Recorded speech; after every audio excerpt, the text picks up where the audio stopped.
Hello everyone, welcome back to e-learning classes of PNMRC High School. As you all know, we are left out with only two activities of our chapter 5, separation of substances. So, I request you all to open your textbook so that we can quickly complete both of the activities. On page number 42, you will find activity 9. Take some water in a beaker and mix salt in it until it cannot dissolve any more salt. मतलब आपको एक beaker लेना है जिसमें आपको थोड़ा सा पानी लेना है और उसमें सॉल्ट मिक्स करते जाना है तब तक जब तक उसमें कैपेसिटी ना रहे कि और भी नमक उसमें मिक्स हो सके. This will give you a saturated solution of salt in water. ऐसा करने से आपको एक सैचुरेटेड सोल्यूशन मिल जाएगा नमक का पानी में. Now add a small quantity of salt to this saturated solution and heat it. What do you found? What happens to the undissolved salt in the bottom of a beaker? अब आपको क्या करना है, वापस से थोड़ा सा नमक लेना है और उसको उस सॉल्यूशन में डालना है और उसको गर्म करना है. फिर आपको क्या दिखाई दे रहा है वो आपको ऑब्जर्व करना है. और जो सॉल्ट अनडिजॉल्व रह गया है वो बाकी का सॉल्ट बीकर में जो नीचे सेट हो गया है उससे क्या हो रहा है. Does it dissolve now? If yes, can some more salt be dissolve in this solution by heating it? अब आपको देखना है कि क्या वो जो नमक नीचे बॉटम में सेटल हो गया था वो डिज़ोल्व हो रहा है गर्म करने से. अगर हाँ, तो अगर और ज़्यादा नमक हम उसमें डालें और उसको गर्म करें तो क्या वो भी डिज़ोल्व हो सकता है.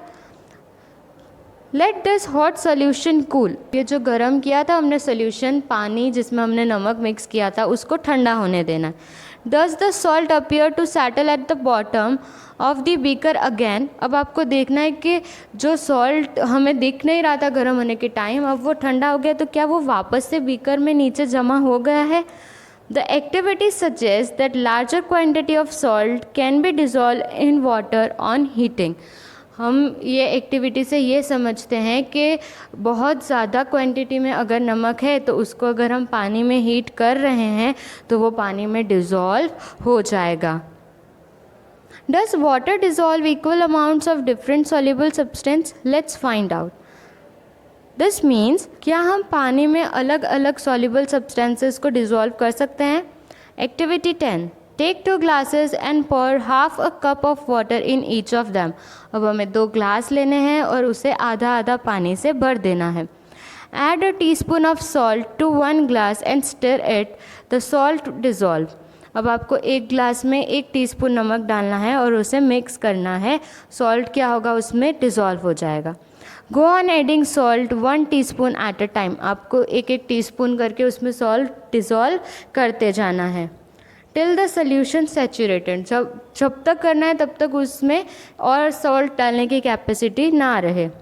Record the number of spoons of salt that dissolve in the water.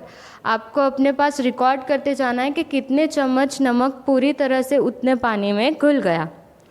Now repeat the same activity with sugar. अब दूसरे क्लास में सेम एक्टिविटी आपको शुगर की हेल्प से करनी है. मतलब आपको उसमें एक एक करके टीस्पून शुगर डालना है और उसे मिक्स करते जाना है और आपको ऑब्जर्व करना है और नोट करना है कितने चम्मच चीनी उसमें घुल सकी.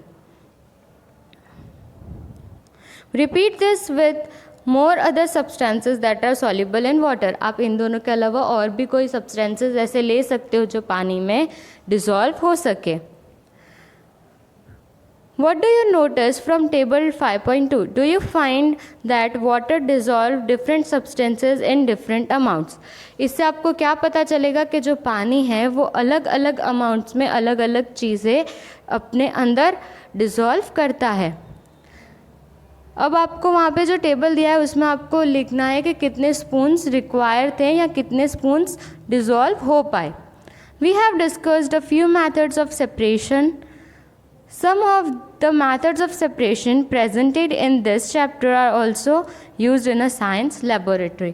हमने इस चैप्टर में बहुत सारे अलग अलग मेथड्स पढ़े सेपरेशन के, जिनमें से कुछ सेपरेशन के मेथड्स तो ऐसे हैं जो साइंस लेबोरेटरी में भी यूज़ होते हैं. We also learned that a solution is prepared by dissolving a substance in a liquid. A solution is said to be saturated if it cannot dissolve more of the substances in it. This means हमने ऐसा भी पढ़ा कि solution जो है वो prepare हो सकता है अगर हम अलग अलग सब्सटेंस पानी में डिज़ोल्व करें, और हमने ये भी पढ़ा कि जो सॉल्यूशन या तो जो सब्सटेंस एक टाइम के बाद पानी में डिज़ोल्व नहीं होते हैं उसे हम क्या बोलते हैं, saturated. I hope you all are clear with this chapter. So students, with the completion of activity 9, here we complete our chapter 5 as well. I want all of you to read chapter 5 once again at your home. And now next will be your PDF of this chapter, which you have to write in neat and clean handwriting in your notebooks. We will meet very soon with our next chapter. Till then, keep learning, keep completing your notebooks, stay home, stay safe, take care of yourself. Thank you.